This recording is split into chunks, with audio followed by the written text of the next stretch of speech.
I know what it feels like to be drained, not from working too hard, but from holding on too tightly. For years, I believed that if I just tried harder, pushed more, or worried enough, things would eventually fall into place. But no matter how much effort I gave, I still felt stuck, tired, restless, and overwhelmed. Then I realized something powerful. The problem wasn't that I wasn't doing enough. It was that I was clinging to things I couldn't control. I kept replaying old mistakes in my mind, hoping I could rewrite the past. I kept chasing people who had no intention of staying, thinking I could win them back. And I kept forcing situations that were never meant to happen, believing I could control the outcome. But the harder I tried, the worse I felt. The truth hit me hard. The weight I was carrying wasn't mine to hold. That's when I discovered the power of detachment, a mindset rooted in Stoic philosophy. It's not about giving up. It's about reclaiming your focus, your energy, and your peace of mind. In this video, I'll share 8 powerful lessons that helped me let go of what was draining me and finally focus on what truly matters. If you've ever felt like you're fighting a battle you can't win, stay with me, because what I'm about to share might be exactly what you need. And if this resonates with you, I'd love to hear your story in the comments. Let's talk. 1. The hidden power of letting go. There's a certain kind of pain that doesn't hit you all at once. It creeps in slowly, like a rope tightening around your chest. At first, you barely notice it. You tell yourself it's temporary, just a rough patch, just a matter of time. So you hold on, believing that if you try harder, push longer, or fight stronger, things will eventually change. But they don't. And before you know it, you're exhausted, mentally drained, emotionally worn down, yet still gripping tightly to something that's clearly slipping away. I know that feeling all too well. For years, I believed that strength meant persistence, pushing through no matter what. But what I didn't realize was this: strength isn't always about holding on. Sometimes, true strength is knowing when to let go. Letting go feels counterintuitive. It feels like defeat, like you're giving up or admitting failure. But here's what most people miss. Letting go isn't about weakness. It's about focus. It's about choosing where your energy goes and where it doesn't. Imagine holding a rope that's on fire. At first, you grip it tighter, hoping the flames won't reach your hands. You believe that if you just hang on long enough, you can somehow outlast the pain. But the longer you cling, the deeper the burn. It's not your endurance that saves you. It's your ability to release what's hurting you. That's what letting go really is. Not surrendering to failure, but surrendering to reality.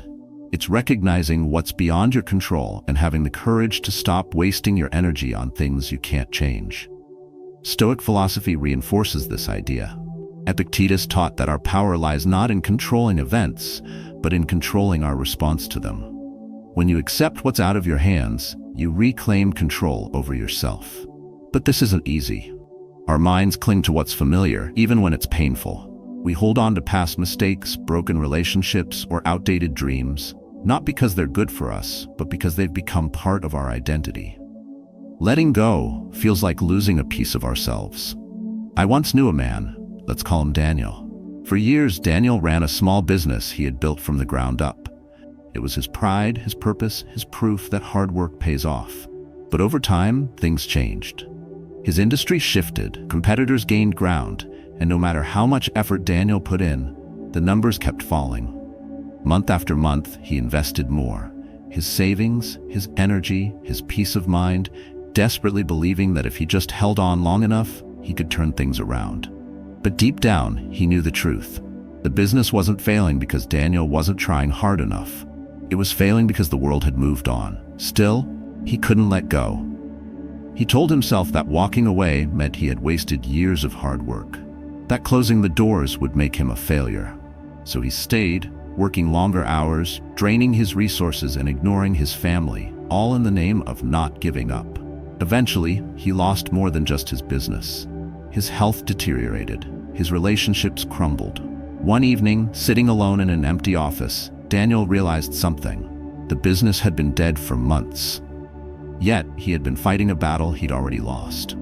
The moment he accepted that truth, everything changed. Letting go gave him something he hadn't felt in years: clarity. With nothing left to force or fix, he finally had the energy to focus on what truly mattered, rebuilding his health, reconnecting with his family, and starting something new. That's the power of letting go. It doesn't just free you from what's failing. It frees you to focus on what's still possible. But how do you know when it's time to let go? The answer is simpler than you think. If something is draining your energy without giving anything back, if it leaves you feeling stuck, frustrated, or defeated, that's your sign. Holding on isn't making you stronger, it's making you weaker. Ask yourself this: if I walked away from this today, would I feel lighter or heavier? If lighter, let it go. This doesn't mean giving up on things that still have value. Stoics believed in resilience, in working hard, facing adversity, and persisting through discomfort. But they also knew the difference between endurance and stubbornness. A wise man doesn't fight battles he cannot win. He invests his strength where it matters most. There's freedom in knowing when to release what's no longer serving you. When you stop gripping the burning rope, when you let go of toxic relationships, impossible expectations, or regrets that can't be undone, you create space for something better. Letting go isn't weakness, it's wisdom. It's the courage to say, this no longer deserves my energy. And when you do that, you'll discover something powerful. You're no longer controlled by what's behind you. You're free to focus on what's ahead. So the real question isn't whether you're strong enough to hold on, it's whether you're wise enough to let go. 2. Stop wasting energy. Energy is precious, yet too many men waste it on things they can't change. They get angry at the traffic, furious at the weather, or frustrated by people who refuse to listen. They pour time, energy, and focus into battles they'll never win, and in doing so, they burn themselves out. It's easy to fall into that trap. When something doesn't go your way, instinct tells you to push harder, to force things into place. But no matter how much energy you invest, some things are simply beyond your control. I once knew a man named Richard who struggled with this. He was a hard worker, disciplined, committed, and driven. But he also had a short temper. Whenever something went wrong, whether it was a project delay, a difficult client, or even bad weather, Richard took it personally. He believed that if he could just push harder, shout louder, and apply more force, everything would fall into place. But life doesn't work like that. One afternoon, Richard was driving home after a long, stressful day. He was exhausted, and traffic was crawling. Cars barely moved, and minutes felt like hours. His frustration grew. He slammed his hands on the steering wheel, cursed the drivers ahead of him, and kept checking his watch as if staring at the time would somehow make things go faster. The longer he fumed, the worse he felt. By the time he got home, his head was pounding. His body was tense, and he couldn't shake the anger. And what had he accomplished? Nothing. The traffic hadn't changed, the cars didn't move faster. All that changed was Richard. He was now exhausted and drained because he'd spent his energy on something he couldn't control. That's the problem with wasting energy on things that don't belong to you. You trade your peace of mind for frustration, and you end up weaker because of it. The Stoics understood this well. Marcus Aurelius once wrote, "You have power over your mind, not outside events. Realize this, and you will find strength." The message is simple but powerful. Your focus should be on what's within your control, your thoughts, your actions, and your mindset. Everything else, it's not yours to carry. This mindset doesn't mean ignoring problems. It means knowing where your power lies and refusing to waste it where it doesn't. Imagine your mind as a room, a limited space where your energy is stored.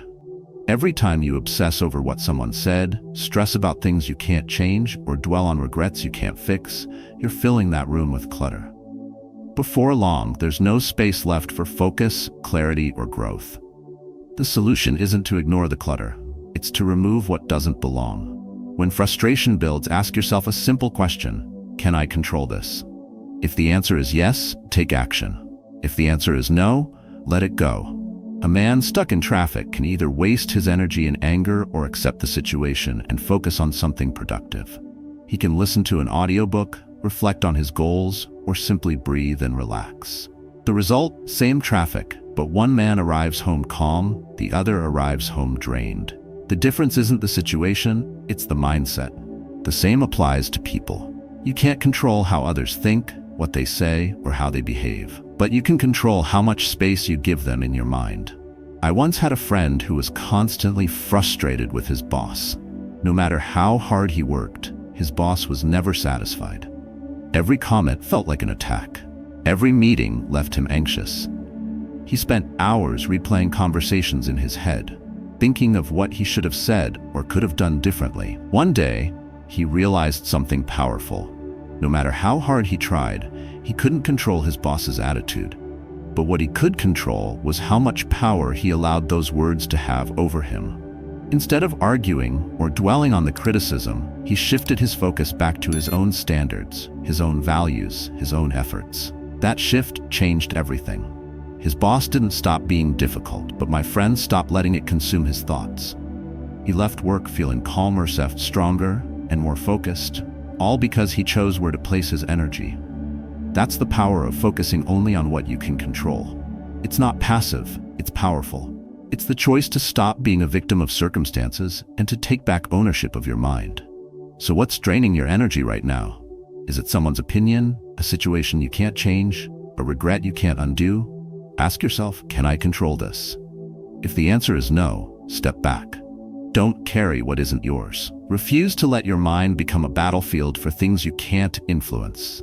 Your energy is limited and your strength depends on where you invest it. Focus on what you can change, your mindset, your effort, your actions, and let the rest go. That's not weakness, that's power. 3. Break free from the trap of seeking approval. Living for approval is exhausting. It's like chasing a moving target. No matter how hard you try, you never feel satisfied. One compliment feels good for a moment, but soon you crave another. One person's praise gives you confidence, but the moment it's gone, doubt returns. I once knew someone like that. His name was Alex. On the surface, Alex had everything together. He dressed well, spoke confidently, and knew how to impress. But behind that polished image was a man constantly seeking approval. Every decision he made, what to wear, how to speak, even what hobbies to pursue, was shaped by what others might think. He'd post photos online, then obsessively refresh his feed to count the likes. He couldn't enjoy dinner without checking his phone for comments. If someone criticized him, even casually, it consumed him for days.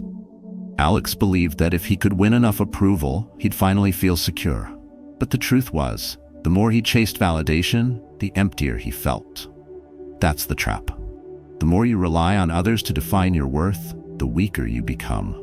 Every compliment feels like a victory, but every bit of criticism feels like an attack. You end up giving strangers power over your emotions, and once you do that, you lose control of yourself.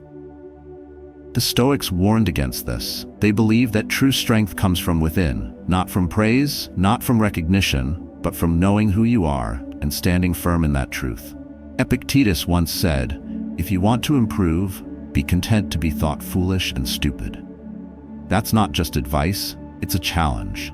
Because when you stop caring what others think, you become untouchable. You stop living in fear of judgment, and you start living on your own terms. But breaking free from that trap isn't easy. Approval feels good. It gives you a rush, like a drug that tricks your mind into thinking you're stronger than you really are. Walking away from that takes courage. There was a moment in Alex's life when everything changed. He had spent weeks preparing for a presentation at work. Late nights, endless revisions, all in the hope of impressing his boss. The morning of the meeting, he stood in front of the room and delivered what he thought was his best performance yet. But afterward, his boss barely said a word. No feedback, no praise, just a nod and a glance at his watch. That silence crushed Alex. For days, he replayed the moment in his mind, convinced he had failed. He began questioning himself. Did I say the wrong thing? Was I not confident enough? Should I have worn a different suit? But then something shifted. Alex realized that the presentation itself had been good. He had done the work, put in the effort, and given his best. The problem wasn't his performance. It was his obsession with validation. He was so fixated on earning someone else's approval that he forgot the most important thing, to trust his own judgment. From that point forward, Alex changed. He stopped working for applause and started working for mastery. He focused less on what others thought and more on what he believed was right. And something incredible happened. his confidence grew. He no longer needed compliments to feel capable. He no longer feared criticism. He knew what he stood for, and that was enough. That's the power of breaking free. When you stop chasing approval, you stop being controlled by others. Instead of living to impress, you start living to improve. But how do you start? It begins with a simple practice: silence. Every time you feel the urge to explain yourself, justify your actions, or prove your worth, stop. Say nothing. Resist the instinct to defend or seek validation. In that silence, you'll discover something powerful: control. Control over your emotions, your actions, and your mindset. The Stoics believed that silence was strength. They knew that a man who can sit calmly in the face of judgment has nothing to fear, because his confidence doesn't depend on approval. But this goes deeper than words. Breaking free also means redefining success. Most people believe success is about status, titles, or recognition. But true success, the kind that no one can take from you, comes from mastering your mind. The Stoics called this inner fortress. It's the ability to stand firm in your values even when the world disagrees. It's knowing that your worth isn't measured by applause, but by your own standards. When you build that mindset, everything changes. Criticism no longer stings because it doesn't define you. Praise feels nice, but it doesn't control you. And best of all, you stop wasting energy trying to prove yourself. So here's the truth. The people whose approval you're chasing, they're too busy worrying about their own lives to truly care. The only opinion that matters is the one you hold about yourself. Build that opinion on your principles, your effort, and your integrity, because once you own your value, no one can take it from you. And when that happens, you won't just break free, you'll become unstoppable. 4. Master your response control isn't about forcing things to go your way. It's about mastering yourself when they don't. Life is unpredictable. People will disappoint you, plans will fall apart, you'll face criticism, setbacks, and unfair treatment. None of that is within your control. But what is? Your response. And that's where your real power lies. Most people react without thinking. They snap back when criticized, panic when plans change, or let frustration dictate their decisions. But when you allow your emotions to control you, you hand over your power. Reacting impulsively feels natural, but it rarely helps. Anger doesn't solve the problem. Frustration doesn't undo the mistake. Worrying doesn't prevent what you fear. In fact, those reactions only make things worse. The Stoics understood this deeply. Epictetus once said, "It's not what happens to you, but how you react to it that matters." That's not just philosophy, it's a survival skill. Because no matter how chaotic life becomes, the man who masters his response remains in control. Imagine a storm rolling in. The wind howls, the rain pours, and trees bend under the pressure. But beneath the surface, the roots remain firm, calm, steady, unshaken. That's what mastering your response feels like. The world can rage around you, but you stand firm, unbothered by things you cannot change. This isn't about suppressing your emotions. The Stoics never preached numbness. They believed in feeling everything fully.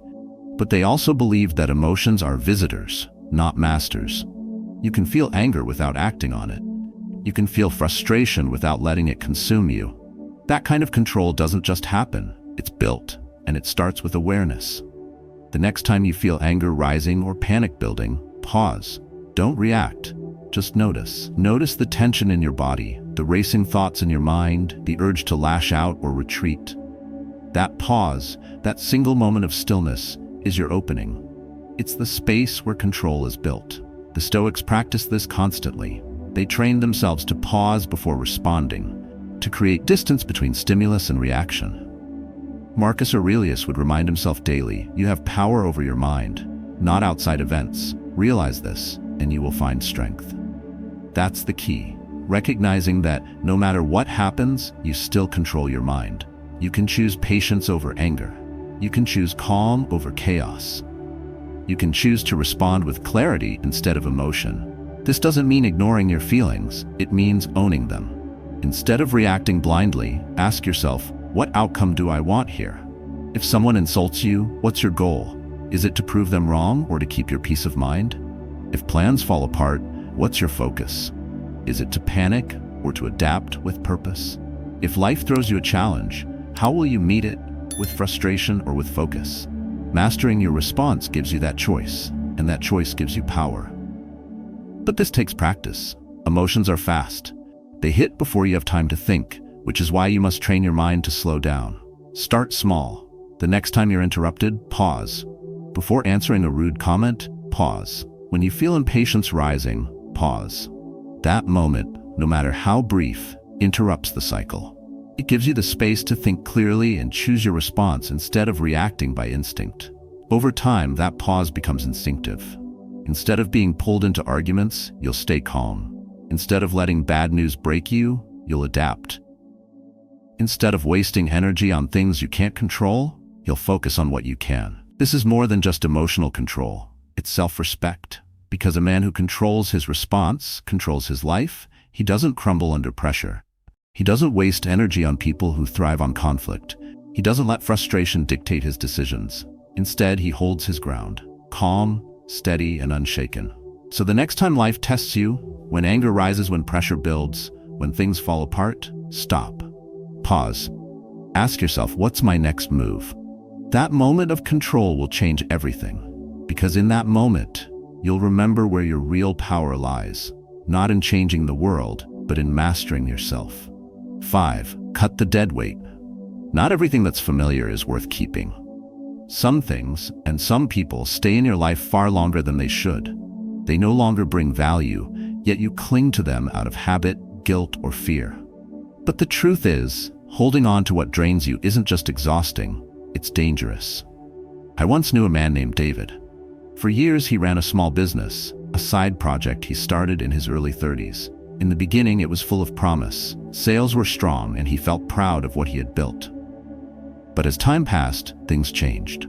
Competitors appeared, the industry shifted, profits dwindled. David knew things weren't working, but instead of walking away, he poured more time and money into it. He believed that if he just worked harder, if he could hang on a little longer, things would turn around. But they didn't. The business kept sinking, and still, David refused to let go. He told himself that quitting meant failure.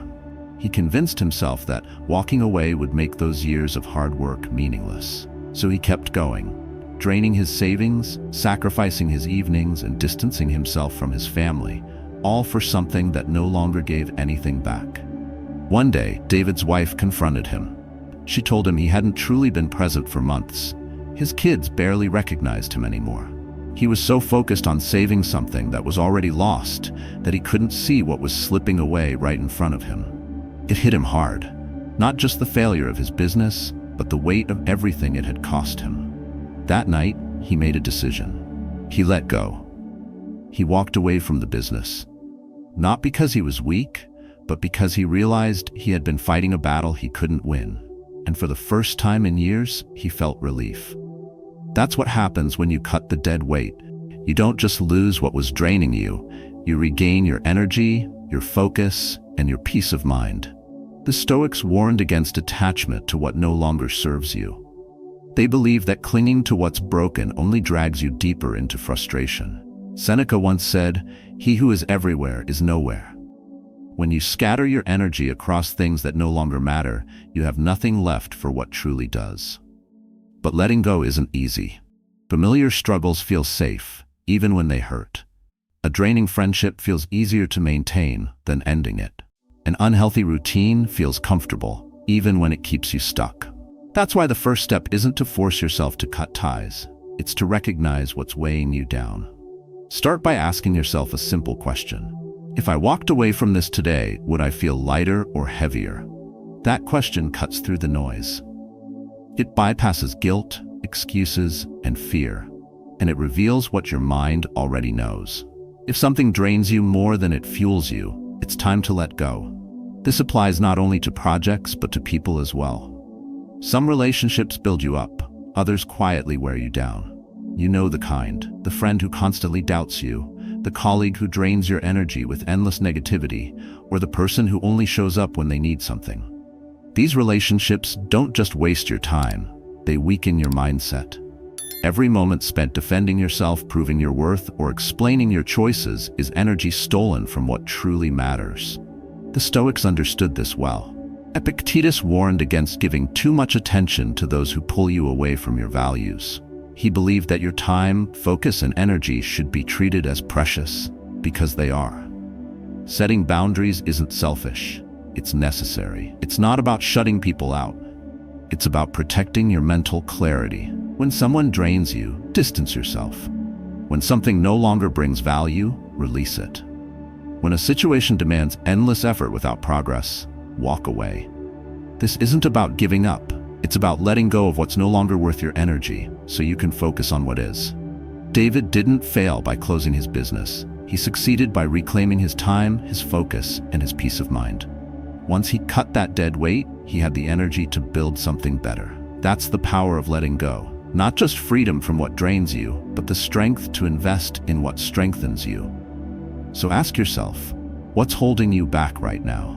What's costing you more than it's giving back? If it's not making you stronger, it's making you weaker. If it's not moving you forward, it's pulling you down. Cut the dead weight and watch your life rise. 6. Toxic people are poison. Some people don't belong in your life, and the sooner you accept that, the stronger you become. Toxic people are not always obvious. They don't always shout, insult, or betray you outright. Some drain you quietly through manipulation, negativity, or endless demands for your time and energy. They come disguised as friends, family members, or even mentors. They appear supportive, but leave you doubting yourself. They pretend to care, yet push you to abandon your values. They make you feel small, as if your goals, your dreams, or even your peace of mind are somehow unreasonable. The damage isn't always immediate, but it's consistent. Little by little, they steal your energy, cloud your judgment, and weaken your focus. And unless you recognize the pattern, you'll carry their poison without even realizing it. The Stoics warned against this. Seneca once said, "Associate with those who will make a better man of you. Welcome those whom you yourself can improve." The process is mutual, for men learn while they teach. The message is clear. Surround yourself with people who strengthen you, and remove those who weaken you. But toxic people don't always look toxic. Some disguise themselves as helpers, giving advice that subtly undermines your confidence. Others act like victims, guilt-tripping you into constantly fixing their problems. Some mask their manipulation as loyalty, demanding you prove your commitment by sacrificing your peace of mind. There's a pattern they all follow. They take more than they give. You leave every interaction feeling drained, uneasy, or uncertain. They thrive on control. Some do it through aggression, pushing you to react emotionally so they can dominate the conversation. Others manipulate through silence, using coldness or withdrawal to make you feel guilty, hesimalny, desperate to win back their approval. Both tactics achieve the same goal. They leave you off balance. And when you're off balance, you're easier to control. The first step to protecting yourself is recognition. Toxic people create patterns, and once you see those patterns, you'll understand their game. Look for these signs. They demand your time, but rarely offer support in return. They use guilt or shame to manipulate you. They mock your ambitions or belittle your progress. They create tension, drama that leaves you anxious and mentally exhausted. They make you feel like you're always proving yourself, constantly seeking their approval, but never quite earning it. When you notice these patterns, the solution is clear. Distance. That doesn't always mean confrontation. Not every battle needs to be fought. Some people won't change, and arguing with them only drains you further. Instead, practice the distance rule, the silent act of reducing contact, limiting conversations, and stepping back emotionally. This is what the Stoics called controlling your circle. Epictetus believed that your mind is like a fortress, and only those who strengthen it should be allowed inside. Creating distance isn't cruel, it's survival. It's understanding that your energy is finite, and wasting it on toxic people weakens your ability to focus on what truly matters. But what if you can't cut ties completely? What if the toxic person is a family member, a colleague, or someone you're forced to interact with? In those moments, control the terms. Keep conversations short, refuse to engage in their drama, and set firm emotional boundaries. Toxic people thrive when they can control their emotions, so the key is refusing to react. When they provoke you, stay calm. When they demand your attention, stay distant.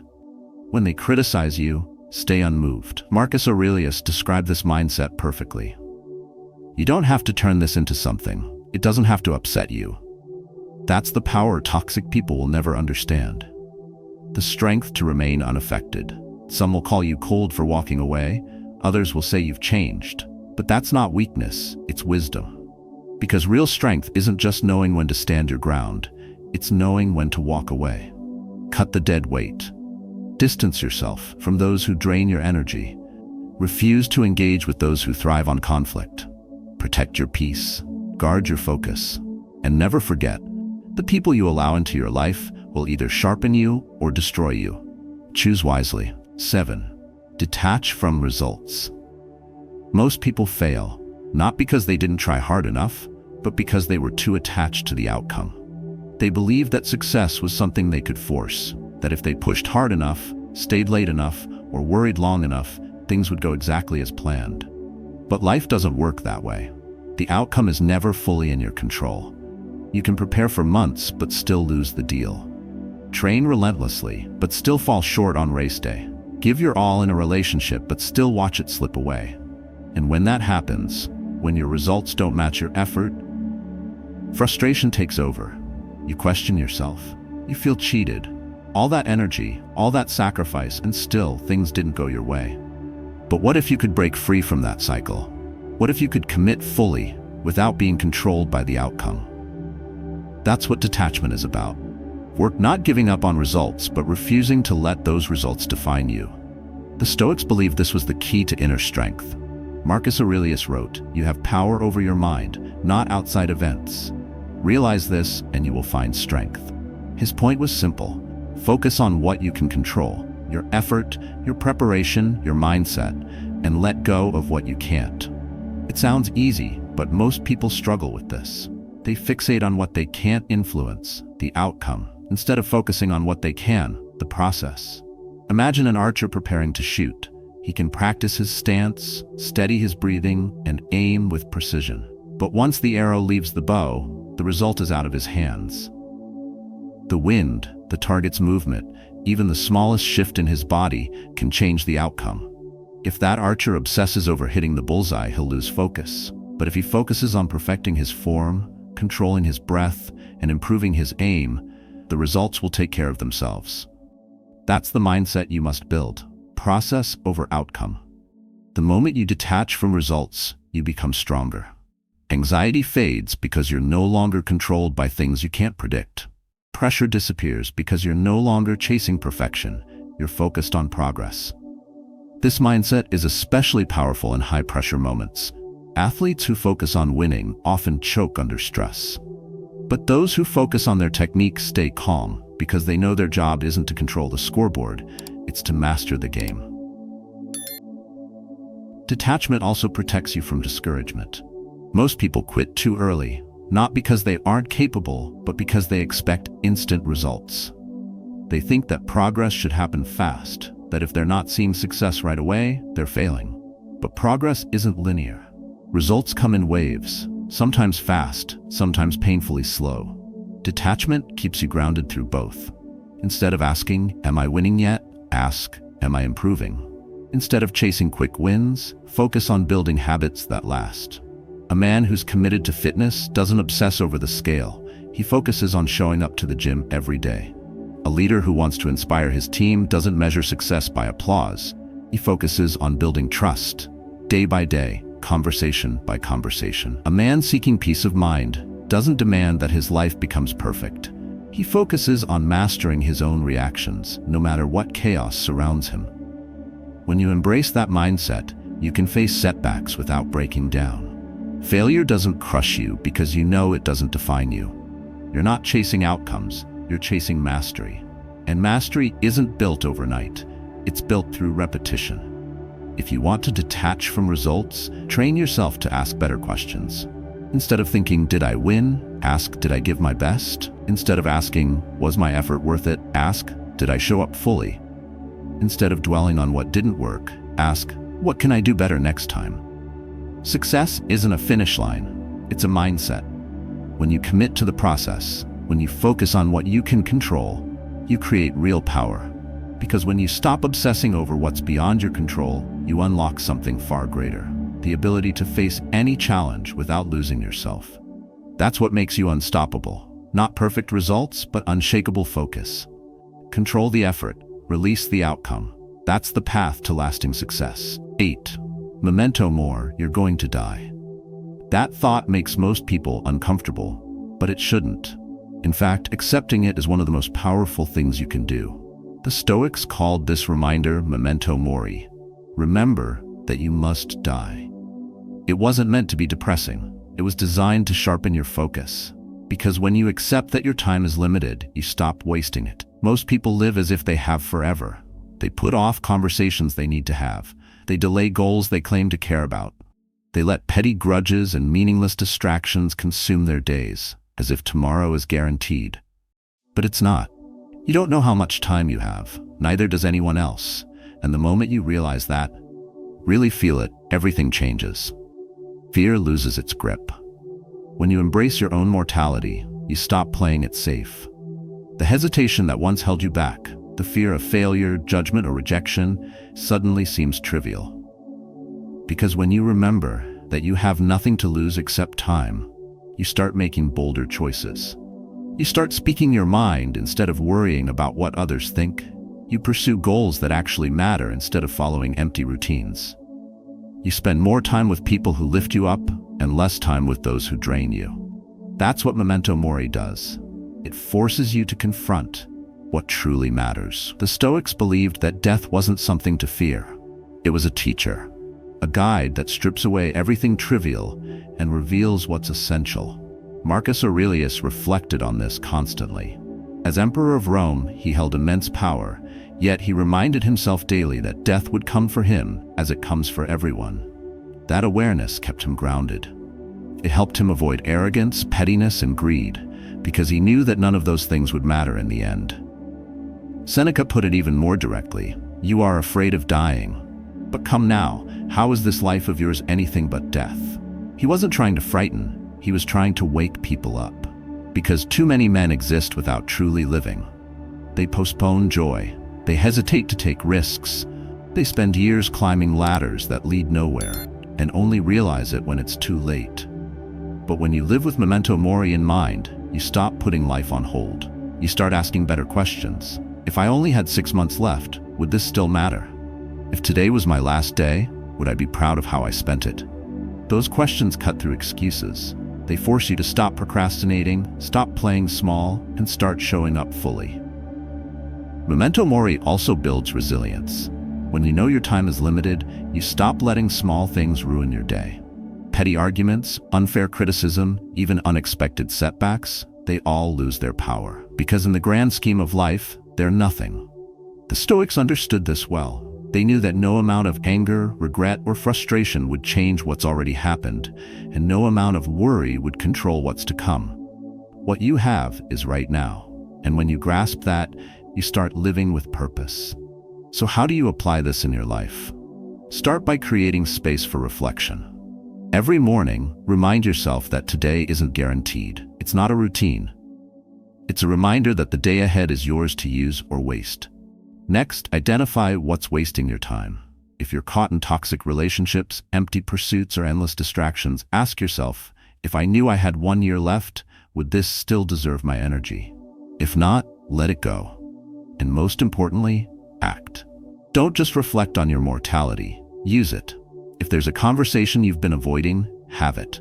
If there's a project you've been postponing, start it. If there's a risk you've been too afraid to take it now. Memento Mori doesn't just remind you that life is short, it reminds you that life is yours. When you accept that your time is finite, you stop wasting it on things that don't matter, and you start living with purpose, focus, and courage. That's the power of Memento Mori. It won't make you fearless, but it will make you unstoppable. Mastering detachment is not about giving up, it's about focusing on what you can control and releasing what you can't. Letting go of what drains you isn't a weakness, it's a strength. Walking away from toxic people isn't selfish, it's self-respect. And shifting your focus from outcomes to the process doesn't mean lowering your standards, it means committing to lasting growth instead of temporary wins. The Stoics understood this. They knew that true power comes from mastering your mind, not by controlling everything around you, but by controlling how you respond to it. This isn't something you learn once, it's something you practice daily. Each time frustration rises, when setbacks threaten to overwhelm you, or when fear tempts you to hesitate, that's your moment to apply what you've learned. Pause, breathe, ask yourself, is this worth my energy? If the answer is no, let it go. Focus only on what strengthens you, moves you forward, and aligns with your values. With time, this mindset becomes instinctive. The noise fades, pressure loses its grip, and you find yourself standing stronger, calmer, clearer, and more grounded. The results won't come overnight, but each time you choose detachment, you'll gain something far more valuable: control over yourself. So take these lessons with you. Apply them each day. And if you've faced moments where detachment changed your life, or if you're still learning to let go, share your story in the comments. Your experience might be exactly what someone else needs to hear.